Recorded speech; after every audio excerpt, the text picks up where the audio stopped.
Well, good morning, everybody, and welcome again to the Digital Hallway podcast, live on Facebook, and if you're listening to us on iTunes, the Digital Podcast. I'm Sean Smith, and today I am really happy to have a great guest. I'm kind of schoolgirl giddy about this one. Alison Stratten from Unmarketing and the Unpodcast. Alison, thanks very much for joining us today. Thank you for asking me to be here. I asked Alison, even though she's in that space of social media marketing and the do's and don'ts and the rights and wrongs of the social media marketing space, one of the primary things that she has that a lot of people don't see is she's also the mother of 5 children. Well, 6 if you include Scott. No. Yeah, we have a lovely blended family. So we have 5 kids, 2 I acquired through a merger, who I adore, who are the 2 oldest boys, and then 2 other boys and our daughter, who's the youngest. So we have a big family. That's a big family to be dealing with. And when you're being social media professionals and you're in the social media space all the time, I wanted to know more about what it's like to be that social media professional and have teens and children who are in social media. So a little bit about Alison. She is, in fact, the writer and co-creator of content for the Unmarketing, co-host of the Unpodcast, and co-author of Unselling, the book of business and unawesome. The book of business awesome and unawesome. There's an un thing here. It is. It's a trend. My personal favorite, QR codes kill kittens. And Unmarketing. They've got a new book coming out called Unbranding, and it's out right now. I think you've got a copy there with you. I do. It's right here. Love this. I love the very simple black book. Yeah, it's beautiful, right? When we did Unselling, it was like a white cover. Unselling is kind of similar, but it's all white. And so we realized really quickly the best thing about a white cover is you can sign the cover. So when Scott is out at events or when I'm out, we can sign the front. So now we got a silver pen so we can sign the black one on the cover too. So yeah, very simple. That's great.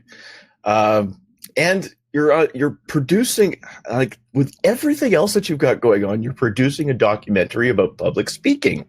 Yeah, that's what happens when we have a month of quiet around the holidays. We decide to get busy, think of something new that we haven't done before. So yeah, we started working on it. It's kind of a slow process, but it's in the works. It's coming along. Mostly books and speaking. So keep us busy. Well, and then the Unpodcast too, which is I think you do what, 3 or 4 episodes in a single day? We go into the studio about once a month and we record 4 episodes. For us, it kind of gets us away from the house and distractions and stuff. And we go into the studio. We have people who are professionals at video and audio who help us make us look good and make us sound good. And then we record 4 at a time. And that way it gets some of them done at a time. So we don't, because Scott travels so much, we don't have to constantly every week be recording. But at the same time, it's fresh enough that they don't get, too far in advance that we're not talking about things that are current. So, right. So yeah, that's kind of the way we do the Unpodcast, and we love it. We're actually just going to be recording the next time we go in the studio. We're going to be recording our 200th episode. So very excited about that. Jeez, has it really been 200? Yeah, it really has. Yeah, it would do 98. It would do 198, 199, and then we're going to record 200. So we're excited. Wow. Because like I said, I think I was subscriber 7 or 8. Yeah, back it's you. Your fault. You were the one. Completely my fault. I apologize. I apologize profusely. Yeah, you should. It's on you. So let's just dive right in. Sure. With all the work that you and your husband do on the social media space, how active are your kids in that space? They're regular kids with, they have their own accounts and different platforms. First of all, they don't think that we know about anything. So that needs to be very clear that we are not experts to them in any way. I do kind of remember one of them getting into Instagram and realizing like how many followers Scott had on Instagram, and being sort of wowed by that, but they aren't really impressed by anything that they're, kids. So they're not super impressed by anything that we do, but, they do have accounts on the platforms, and we've certainly tried to educate them about safety and appropriateness and making sure that they're being careful about what they post, and remember people are seeing it, and it's like, being in public when you're online and things like that. So there is definitely, we try and pass advice on to them. We also try and be examples to them, because I think that's, one of the best things we can do for our kids is make sure that we're acting online the way that we would instruct our children to act online. I personally have always been really cautious about talking about my kids. I only really speak positively and in praise about my children online. I think that's really important for me. I know not everybody feels that way, but for me, to me, it's a precious relationship with them, and I respect it. And I try and respect their privacy as they've gotten older. I don't post pictures and things without asking their permission and making sure that it's okay. I don't tag the teenagers and, photos and things like that. So, but yeah, they're active. They use the platforms. I'm sure they probably use platforms I haven't heard of yet too, but they tell me, they teach me. Well, and that's the great thing about if you're in this business and you're actually doing the education of kids, it's great to have that ready source of insight into there are that world consultants, right? Our cool stuff consultants for sure. Sometimes on the podcast, we have like when our eldest Aiden is home and he comes to listen, Scott will ask him, our millennial consultants, questions about, what we should be doing and what's cool and what we're allowed to say and what we're not allowed to say. I like the part where you talk about, because with the teens involved, not posting anything about them without asking their permission first. I don't think that's something that a lot of parents even think about. What made you think about that yourself?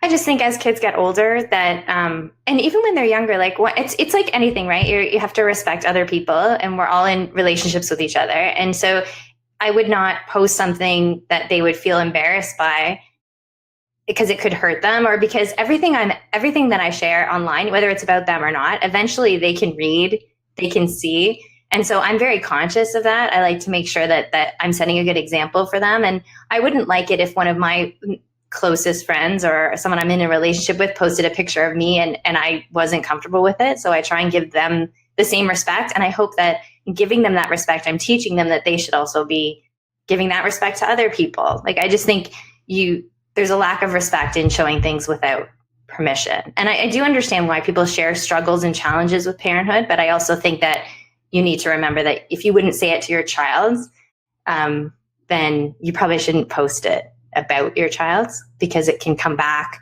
to them. And I think it can really break down trust at a time when trust is so important with older children. And I don't want them to lose trust in me because of something they see that I share that embarrasses them. Now, I'm all open for embarrassing them in the regular parenting kind of ways. Like, don't get me wrong. Like, I love, the little smile of embarrassment, and I think that's not what I mean. I mean real stuff, like, just real challenges that kids go through. I don't share that kind of stuff online. I never really have. So.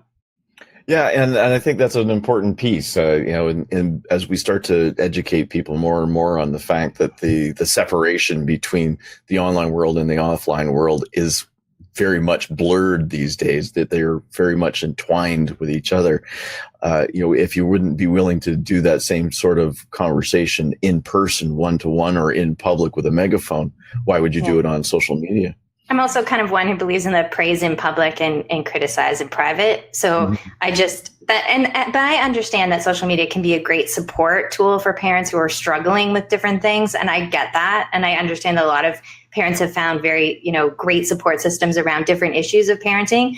I'm lucky in that I haven't needed to do that. So I guess it comes from kind of a place of privilege of saying that I haven't needed to, rant on social media. But at the same time, I just think we really need to be careful. And I think the best thing we can do is set an example of how would we want our kids to talk about us, and try and speak about them the same way. Which actually kind of leads into the next question is, as a person who really does understand social media and that space that's out there, do you monitor your kids in their social media? And if so, how do you do that? I probably don't monitor them maybe as much as I thought I would, if that makes sense. Like, I think when they were younger, I really thought I was going to be, very kind of like on top of everything all the time. And I guess I'm not. I do have a really close relationship with all the children, and I monitor air quotes above it was down here. I was like doing it in my lap. You can't see it. Monitor them in that I'm home and I spend time with them and I know their friends, and, I know how they're doing in school and what their activities are. So I would say that I certainly keep an eye on things, but I'm not one to like I don't read every text or all of those things. I have a lot of trust with them, I guess. And if I started to see behaviors that I found were out of line, or I started to feel like something was suffering or their moods were changing, I might be more vigilant in keeping on top of it. But at this point, not really. And we also, our rule in our house is that when they graduated from grade 8, that's when they got a phone. So we have, so obviously, 20-year-olds and 16 and 15-year-olds all have their own phones and their own accounts and things like that. And then we have a 13-year-old as well who'll be graduating grade 8. He's still pretty heavily monitored because it's all going through us, right? Like it's the iPad accounts and everything. They're all through our stuff. And our 11-year-old doesn't have a phone yet and won't until she's graduated from grade 8 as well. So I think in some ways I shelter them that way. Like I kind of create this kind of bubble, I guess, until they get a little bit older. And I hope teach them to communicate in good, healthy ways. Well, thank you for saying that, because it's the same thing that I've been preaching up and down. And I've got a speaking tour starting next week that I'm saying exactly the same thing to the parents. The platforms say 13. Yeah. Oh, yeah. I was always really against our 13-year-old loves YouTube. Like he's learned how to do all kinds of cool things on YouTube. And I'm thankful for YouTube every day for all the things it's taught him, because I couldn't keep up with him. But he really wanted an account, and I was really strict about it. And there were days where he's like, other people he knew had, put different birthdays and their parents said it was okay. And I was like, it's not okay with me. I feel like that's there for a reason. It's not okay with me. And so we've stuck to it, and sometimes they don't like it, but it's one of those things, right?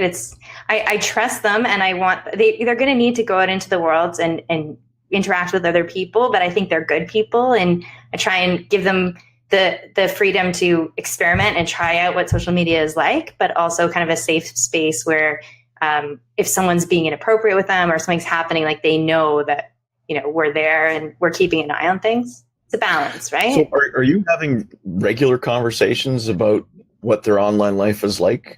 Is it I don't know about regular conversations, but we certainly talk about, it certainly has been talked about. Like I know with the younger ones particularly, and especially with 13-year-old who was really into YouTube, we had a really serious conversation about comments and, do you read them and do you talk, he's not allowed to engage with people and talk to people online, and he knows that. And we talked about why. And I just said, I can't control what everyone is going to say. And at the same time, you can't keep them 100% safe from anybody, right? People get hurt in all kinds of ways. And so it's that little bit at a time. Like I think you let them out a little bit at a time, sort of exploring, and then hopefully taking good lessons with them. But yeah, we do talk about it, but we talk about social media a lot around here because that's what we do. So there is a lot of conversations about, social media and platforms and things that we've written about, or stories that people tell us. So it is something that is talked about probably more than, maybe your average household talks about social media, I guess. No, and that's exactly one of the reasons why I wanted to have you on, was because you're in that social media space on a regular basis. Talk to your kids about it as well as just working in that space. I know that I have conversations with my oldest boy is 15.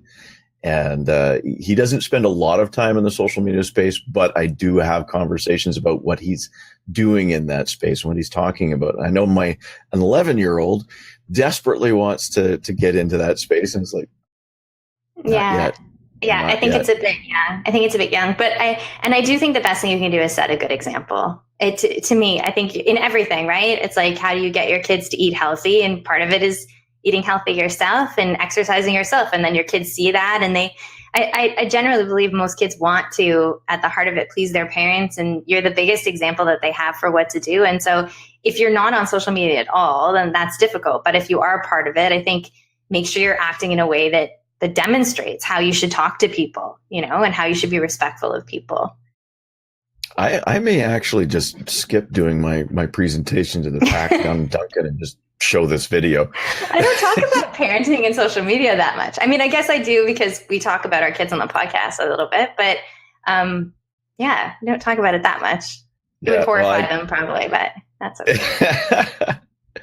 So with you and Scott having such a rather significant presence and impact in the social media world, have you ever had any blowback that Yeah, I mean, a lot of what you guys talk about is fairly controversial. I mean, you have an view of a lot of things. Does that ever have any blowback on your children and your family?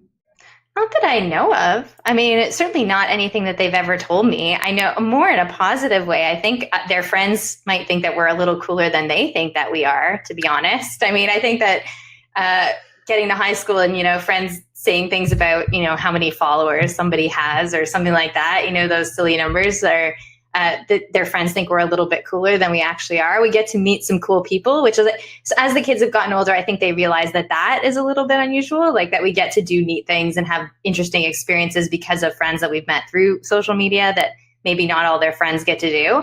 But in terms of negative stuff, not really, at least not anything that I know of or anything that's come forward to me. As far as I know, they're pretty, we're their parents, and none of their friends have ever said anything bad about it that I know of, other than maybe, giving them a hard time that their dad has a lot more followers than they're ever going to have. Yeah, but no, not really negative. No, not really negative things. But again, I think that is also I hope that is partially because of the way we are online and the way we treat people. And, we do talk about things that to some people would be controversial, but at the same time, we ourselves act in a way that we're proud of, and we're conscientious about what we do and the decisions we make. So we haven't done things that we feel are like, going to make our kids look bad, or we would never say anything negative or private about our children in the public space that would come back to, that their friends saw somebody saying something about them. We would never do that.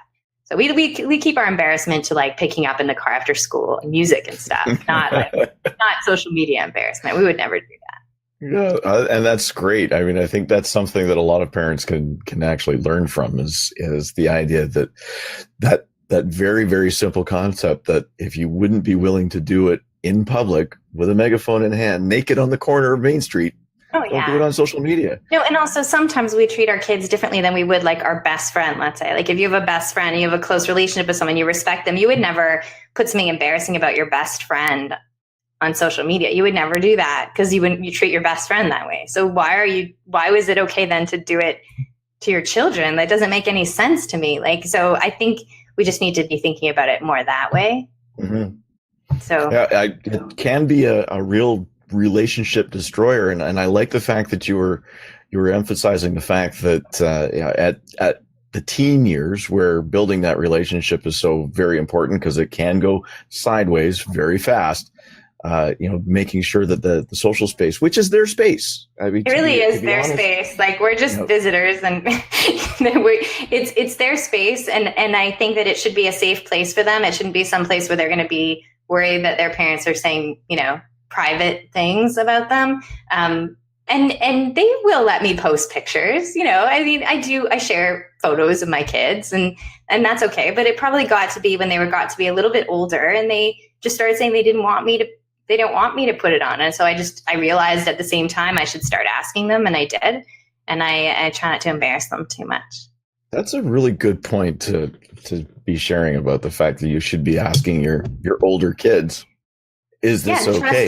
Trust is really important. That process in their own heads, that because I know that one of the things that I've been saying to a lot of the students in the classes that I'm teaching is that when you're posting stuff on social media, it's not just about you. If you are posting stuff with your friends in the background, are they okay with that? Are they okay with you posting that picture of the group doing stuff? Is that okay? Yeah. I did have a conversation with one father who was very upset about the fact that we were teaching his daughter LinkedIn and how to use that as a tool to create your digital resume. And my daughter the dangerous vision of LinkedIn that I've never heard. Oh yeah, it was the idea that it was social media, and he just didn't want his daughter to have anything to do with social media. That very typical fear of a lot of parents that social media is nothing but bad. And I explained to him, I said, I need to show you something. And so I showed him a half dozen pictures of his daughter in various Instagram posts and some Facebook stuff and Twitter. And he had no idea. And I said, no, neither does she, because her friends are posting this stuff. So she's out there. You just don't know about it. I So can it was a bit of an understand. I education. understand why parents are scared. Like, I think that I'm happy to be part of the world that I'm in because I do know something about what they're doing. But at the same time, I understand why it's scary. And every time you let your kids go a little bit, it's scary, right? Every time they go to school, it's scary every time. And there's just this, it's such a loud space and there's so much potential for, bad things to happen that it's smart to have some concerns. I think, I think it would be crazy to just kind of let them run wild in a space that you don't understand at all. But I think parents should educate themselves and find out what the platforms are about, find out where their kids are talking to their friends. What is it like? Because it's something that we didn't do when we were kids. And I'm glad that I didn't have to learn how. I'm glad there was no Instagram when I was 15. Like, I'm happy about that, thank goodness. But at the same time, that means it's my responsibility to make sure that when my daughter gets to be 15, that she has some, street smarts about what the rules are, and also that she treats people well. You're never going to be able to control how people treat your children. Like, you can't. It's unfortunate, but you can't always. You can only give them the tools to be able to handle themselves when those things happen, and also teach them how to treat others. And if they're treating people well, then those are, in my opinion, 5 more people in the world who are going to treat people well, and that's really the best thing that we could possibly do in our house. So I hope that that they'll be good examples to their friends, and hopefully I haven't seen any negative things so far, so I'm hopeful it could happen, but so far so good. Don't send me pictures if you Oh yeah. No, I am right there with you. Now, here's one question that I face it myself on a regular basis because I'm in the social media space and I'm always working with some device or another. How often do you run into the, but mom, dad, you're always on your devices? Yeah, they don't really do that to me too much. I know. Really? Well, so I very early on. So when my daughter was born, I ran my own company, and I was home and I was running a company, and my phone at the time, it was like the first BlackBerry. I think it had it was ancient. But so they've always kind of known us as entrepreneurs, right? And part of what I've taught them about being an entrepreneur is that the challenge is that I'm always working, and I know that. But then the benefit is I'm at their school at 3:00. I can go to every play. I can volunteer, and I have a regular 9 to 5 kind of a job. And that's what they've grown up with. And so to them, my need to say to them, what, I can't do something right now because I have to answer somebody's email, or because I have to, look at something for a minute on Facebook, this story is happening, is something that they've grown up with. So I don't get a ton of that from my kids, to be honest. I am really conscientious of making sure that I do put my phone away though. So I think, and I'm like that with everybody, I try to be present as much as I can, and with the kids as well. I don't think I'm on my phone all the time. I think they probably wish I was on my phone less, but at the same time, I think they understand that this is what we do, and it affords us a wonderful amount of opportunities to do things together and to travel together and to be together and spend time together that other kids' parents can't because they have a different kind of a job, and that being online is a part of my job, and that I have to do it sometimes, So I don't get it tons, but at the same time, I am strict with them, I guess. Like, I'm the no phones are allowed at the dinner table. We eat dinner together every single night. There's no phones. I tell them to mostly the older ones, to put it away, when we're out somewhere. I don't really like seeing them stare at it. And I try and do that by example as well. But I'm sure we'll hear it eventually. but I do think for us, it's part of our work. So maybe we framed it that way so we don't get those comments as much as some other parents do, I guess. Does that make sense? Oh, absolutely. Absolutely. It makes sense. I think phones are tools that are incredible and allow us to do, for me anyway, as an entrepreneur, has allowed me to be with my children way more than I would have been able to be with them if I had a, regular kind of a job. So I'm really lucky that way. But again, like when we're writing, for example, like when we write a book, that's a big period of work for me. So, for probably about 6 months, 4 to 6 months, I'm working a lot.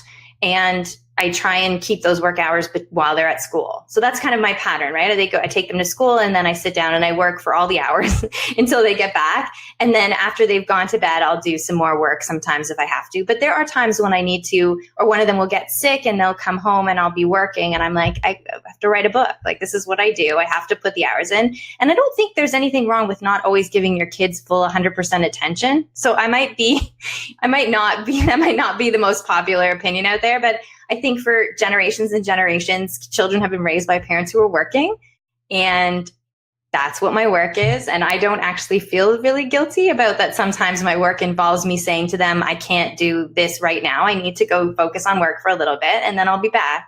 And I don't really feel super guilty about that. So I know that's not maybe the most popular opinion. But it's reality. I think there's a lot of people that just kind of disconnect themselves. That's just reality. No, I do think that if you work all day and you don't see your kids and then you come home and you're on your phone and you're not paying attention to your children, I think that comes back to bite you, because kids get older and you miss them and that time goes so quickly. And I would hate to look back and think, I was playing a silly game on my phone and I could have been having a real conversation with one of my children. That would eat me up alive. So maybe my anticipatory guilt keeps me from doing that. So I do think that we need to be careful that way, but that would be the same as if we were, obsessed with something else, right? It can become an addictive kind of thing. And I don't think that's good, obviously. But if you're using it for work, I think that it's okay. So maybe it's a little bit unique. Last night, I was still working. I still had stuff to do as I prep for this tour next week. And I sat in the family room with my 11-year-old watching his favorite cartoon shows with him.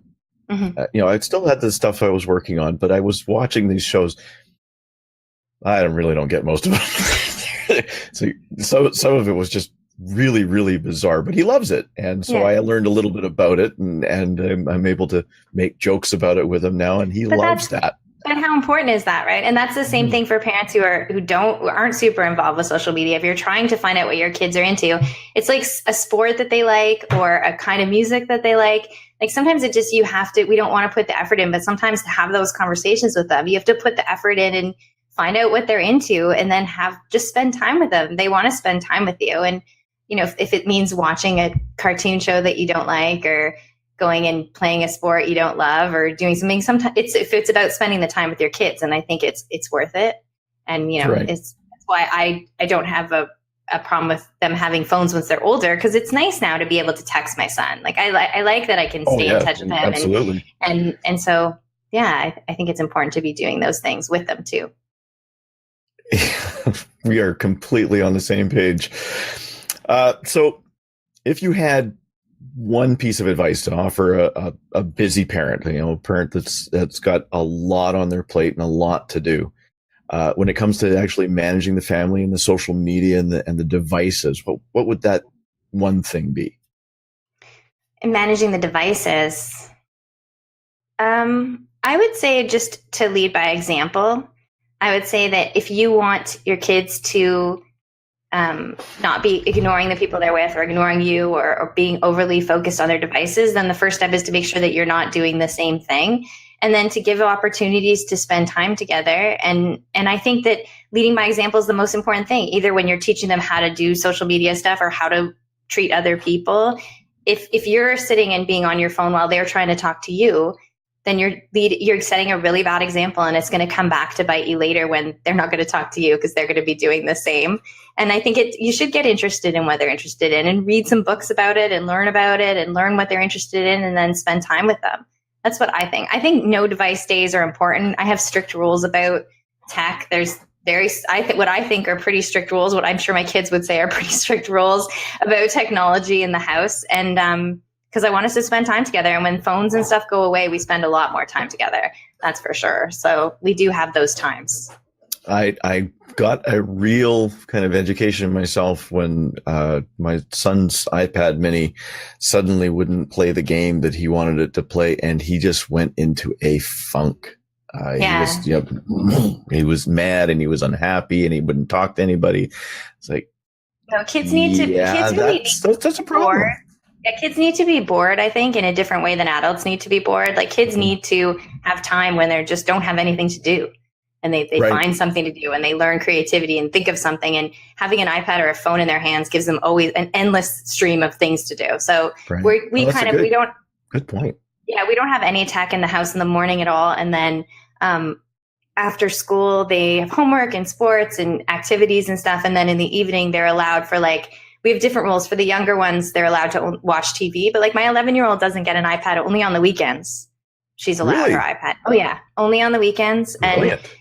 And also the 13-year-old, he's allowed about a half an hour every day after school to just check in with friends and stuff that he wants to do. And other than that, they can watch TV together.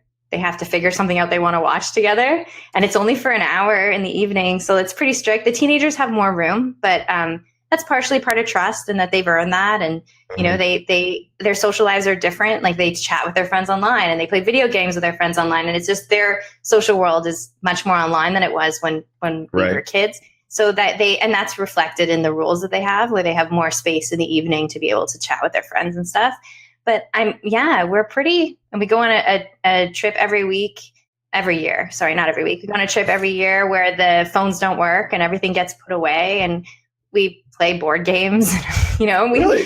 Yeah. So, I think that's important to let them be bored and let them kind of, just have ideas and do things Folks, together. This is coming from a social media professional. Right? Well, I just don't think. I love that. Yeah, and my kids, the younger kids anyway, they go to Waldorf school, there's no tech in their school at all. Really? Yeah, they go to the Waldorf school in our neighborhood, and they don't have any tech at all in school, no computers, nothing like that in school at all.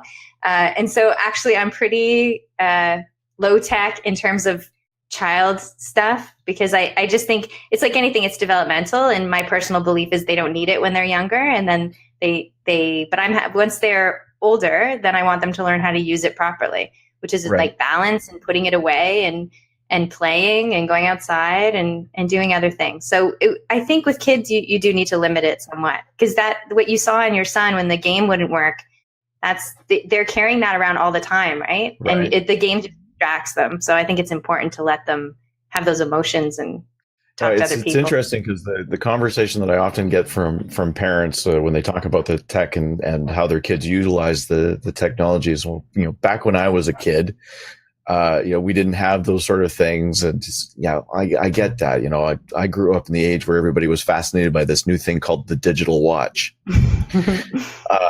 But at the same time, trying to get the parents to understand that, if you had this tech back when you were a kid, guess what? You'd be doing the exact same thing. You would have the same fascination. You would have the same desires. You would have all the same things. When something new came out when you were a kid, you were all over it.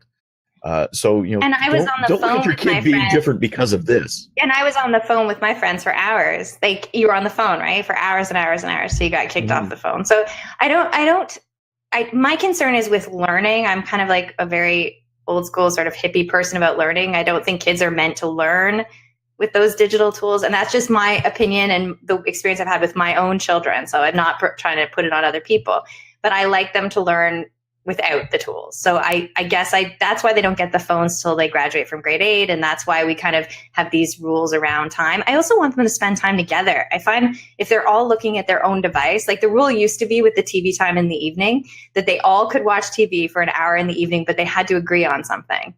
So it was like the UN having a meeting. It was like the UN. I'm not even kidding. Like they would argue and then they figured it out. And eventually it all worked out and they compromised and they figured it out. And it was a great exercise. Now I've let the teenagers watch their own things because I'm not cruel and unusual. They're 16 and 15. They shouldn't have to watch TV with their little sister.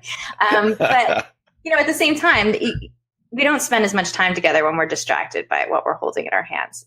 And now still, I want them to experience it and have all the benefits of technology and what it can bring them. So it's a balance for us. It's a very balanced household. We have pretty much every tech toy that we can get our hands on, but they go to a hippie school and, so I believe in the balance there. I think that's what's best for them. That's great. I think there's a lot of lessons there. I think a lot of people could pick up. I could pick up on a few of those points myself. I actually might try some of them. We have a busy. I have a wave by relationship with my wife right now. It's as we pass each other in the car, we wave. Yeah. It's a busy space getting kids from point A to point B and all the activities that they've got going on. My wife's a vice principal, so she's out the door by 7:15. I might see her sometime around 5. Wow. I work from home most of the time, so I'm here to look after a lot of the things, but I also spend a lot of time out of the house. If I'm gone for a week, Yeah. hopefully nothing gets destroyed in that time. Alison, thank you very much for taking the time to come onto this little podcast and share your insights. I think we're right on the same page, and a lot of really great takeaways from what your life is like and dealing with that blended large family and being in the tech space and finding that balance. I like the balance that you've got going on. There's certainly some value to it. If you are looking for Alison outside of the digital hallway, you can find her on the Unmarketing podcast, the Un podcast with Scott Stratten and Alison Stratten. You can find them online at unmarketing.com. And don't forget to take a look at that book that's coming out called Unbranding. If you're an entrepreneur, you need to be reading that book. Thanks very much for joining us on the Digital Hallway, and I look forward to speaking to you again next week. To learn more about Alison and Scott Stratten, the Un podcast, and their new book, Unbranding, visit unmarketing.com.